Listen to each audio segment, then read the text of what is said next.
Dinosaur That Pooped a Planet by Tom Fletcher and Dougie Poynter. Illustrations are by Gary Parsons. Danny and Dinosaur liked to have fun. Some days they had lots, some days they had none. One day they were bored, they had no games to play. Danny said, "Dinosaur, what shall we do today? We could mow the lawn, we could tidy the place, we could do our chores, or we could go to space." "But you mustn't forget to have lunch," said their mummy. "You cannot have fun without food for your tummy." So they packed a packed lunch for the Science Museum, where the rockets were kept if you wanted to see them. There were hundreds of rockets and spaceship surprises, tall ones and small ones of all shapes and sizes, and one that was ready to launch with a door big enough for a boy and his pet dinosaur. They ignored all the warnings. They couldn't care less. They pressed all the things they shouldn't have pressed. T-minus 5, 4, 3, 2, 1, ignition! They started their intergalactic space mission. They flew higher than houses and buildings and cranes, much higher than birds and even higher than planes. "We're in space!" Danny yelled as they floated around, but the dinosaur's tum made a rumbling sound. "Is it time to have lunch?" Danny looked at his watch. Then he looked all around for the dino's lunchbox. Danny started to worry, then he started to panic. They'd left their packed lunches back home on their planet. So with no food on board, not the smallest of crumbs, a disastrous dinosaur feast had begun. It gobbled up gadgets and gizmos galore. Nothing was safe from the space dinosaur. Robots and ray guns and blinking red blinkers, eating things thought up by NASA's great thinkers. The hyperdrive gamma reactor machine was swallowed along with the space tractor beam. It chewed and it chomped on the spaceship controls. The rocket was dotted with dino tooth holes.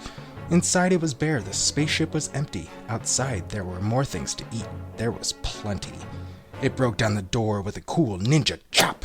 Out in space, dinosaurs are much harder to stop.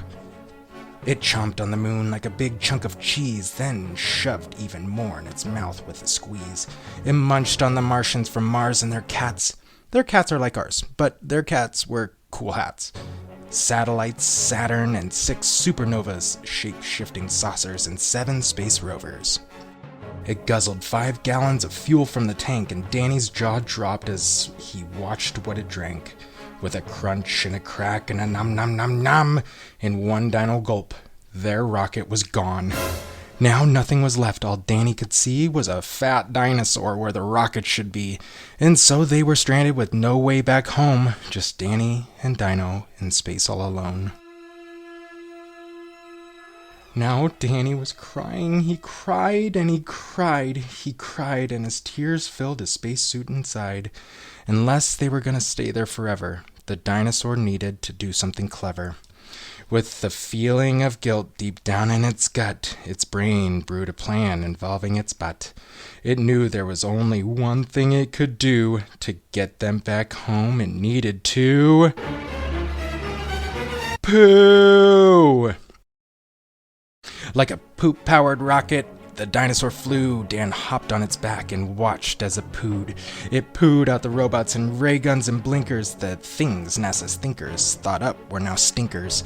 It pooped out the moon, it pooped out the stars, it pooped out the space rovers and Martians from Mars.